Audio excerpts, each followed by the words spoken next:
Welcome to the Tesla Economist. Please hit the thumbs up and remember to subscribe. You can follow me on Twitter and talk to me on Patreon.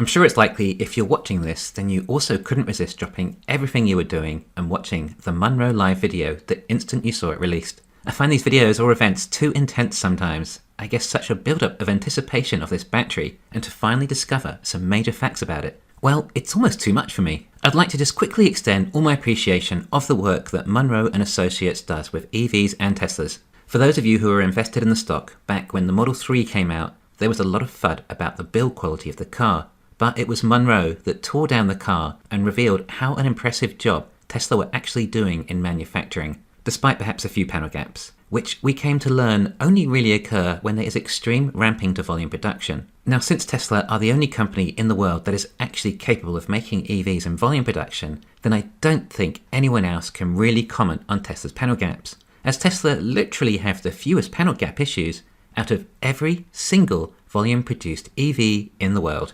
And that is EVs, not just BEVs. But anyway, this was tough, and I'd invested a significant proportion of my net worth in just one single company, not to mention also likely being down on said investment at this time. Munro really was there for us investors to know that we had invested in a company that actually did make a quality product.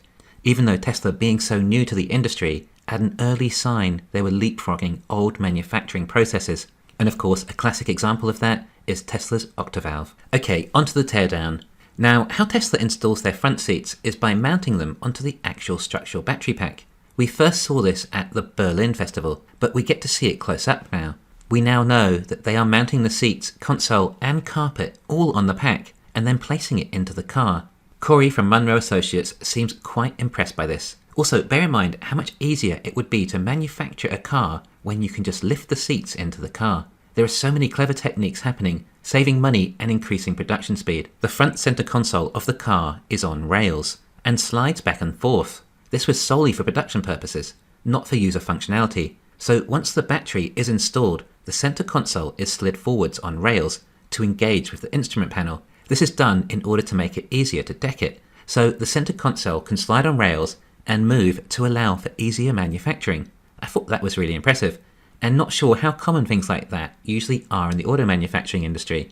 I think it just goes to show more outside the box thinking from Tesla when it comes to manufacturing. And let's be honest, most of us are not close to qualified enough to truly appreciate exactly what is happening here, yet we are still somehow in awe of what we're seeing. Corey likes to point out how big a deal it is to be standing under a vehicle on a hoist and have absolutely nothing for the floor structure.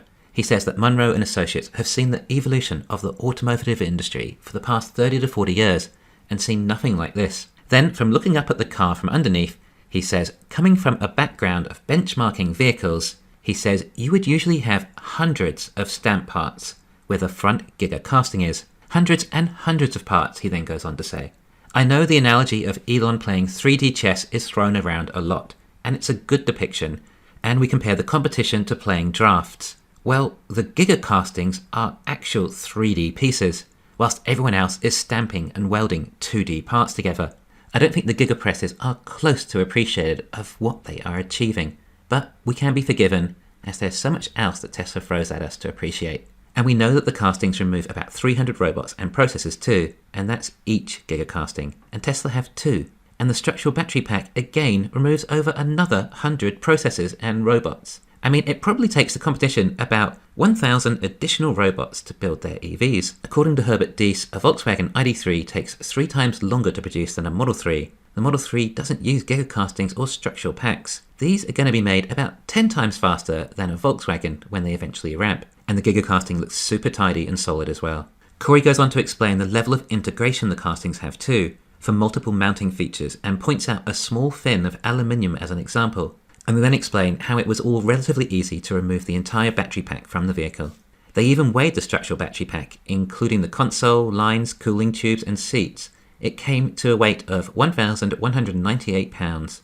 Corey says, which is incredible. He is very impressed with the weight of this pack, and to put it into perspective, he says they have 3 or 4 other EVs, along with a Rivian. He says that the batteries for those EVs will weigh twice that, at around 2,400 pounds. And that is just the weight of the batteries alone. I repeat, just the batteries. Tesla's 4680 pack weighs half of that and also includes the seats and console. But that's not all the Tesla battery includes, is it? No, it also includes the structure. And admittedly, the Rivian might not be the best example to compare, given that it does have quite a large battery size. However, if we compare the weight to the Model Y long range, then it's actually the same weight as the 2170 battery pack. Of course, the 4680 pack has seats, console, and structure to add too. It would be great to get the actual weight of the pack though. And remember, although the 4680 pack may not have as much energy capacity as the 2170 pack, or as long a range, the 4680 is still a larger battery as far as cell volume is concerned. So once the energy density is at parity with the 2170 chemistry, the 4680 pack should actually have a higher energy capacity. Of course, this also leads to more reasons as to why to speculate on the possibility of range being software limited. Anyway, long story short, we have clear evidence that Tesla have saved a lot of weight with the structural pack. If Munro can end up giving us figures on how much just that pack weighs, that will be an important number that I can base all sorts of measurements from. I should be able to calculate the actual weight saving we see from the structural pack, which should be interesting. And that's as far as they got for now. I know we're on the edge of our seats with excitement to see what is inside that pack. We still don't officially know how many cells are in this vehicle. We've heard 828 cells, and I think, to be honest, there's about a 90% chance that there will be 828 cells. However, we just don't seem to feel that 828 cells matches the 68 kilowatt hour battery size with only 280 miles of range. Corey actually says they believe there will be 800 to 850 cells inside the pack, so it probably is very likely to be 828. Apparently, it's also possible to connect a 4680 cell to an OBD2 reader, and that would then give us the cell capacity. But no one has done that on any teardowns yet. Just saying, it might be really good to know the capacity of these cells.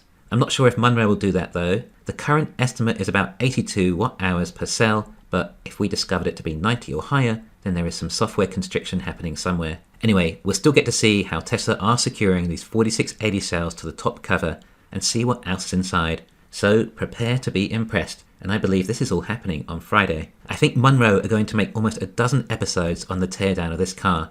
I'm sure they're all going to be impressive. Corey says that they're also going to do a full comparison of what has changed since the 2170 Model Y, which is going to be really interesting too. He even mentions a few he noticed already, like improvements in the routing of the high voltage line to the heat pump. Okay, so not too much secret sauce unveiled in this one, but it sure sounds like everything is at least as impressive as Munro was hoping. The general assembly sounded like it was even easier than they expected. I don't have close to the credibility of these guys, but I think judging from their reactions, Tesla has once again knocked it out of the park. Anyway, it was just a prelude to what is coming, the actual battery pack teardown, which is just here to keep us entertained to remedy our patience for the 4680 ramp. This quarter is starting to look better already. Thanks for listening. Please hit the thumbs up and subscribe. You can follow me on Twitter and talk to me on Patreon.